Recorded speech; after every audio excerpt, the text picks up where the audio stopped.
மதியம் என்ன ஸ்பெஷல்னு பார்ப்போம். கூட்டாஞ்சோறு பார்த்துருக்கேன். எங்கள் ஊரில் திருநெல்வேலி சைடில் இருக்க கூட்டாஞ்சோறு. கூட்டாஞ்சோறுக்கு சைடிஷ் துவையல், உருளைக்கிழங்கு பொரியல் பார்த்துருங்க. உருளைக்கிழங்கு கூட்டு எப்படி இருக்குன்னு பார்த்துருங்க. கூட்டாஞ்சோறுக்கு சைடிஷ். இந்த வீடியோ பிடிச்சிருந்தா லைக் பண்ணுங்கள், ஷேர் பண்ணுங்கள், மறக்காமல் பெல் பட்டன் அமுத்துங்க. சாப்பிட்டு பார்ப்போம். இன்றைக்கி ஒரு பொடி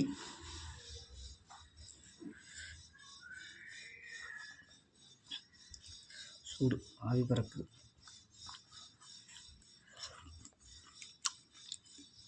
வேறு லெவல். இந்த துவையலை வச்சு கொஞ்சம் கூட்டாஞ்சோறு வச்சு சாப்பிட்டா இன்னும் வேறு லெவல் இருக்கும்.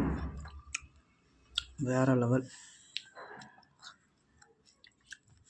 பார்த்துக்கோங்க உருளைக்கிழங்கு எப்படி இருக்கு பார்த்துக்கோங்க. அருமை.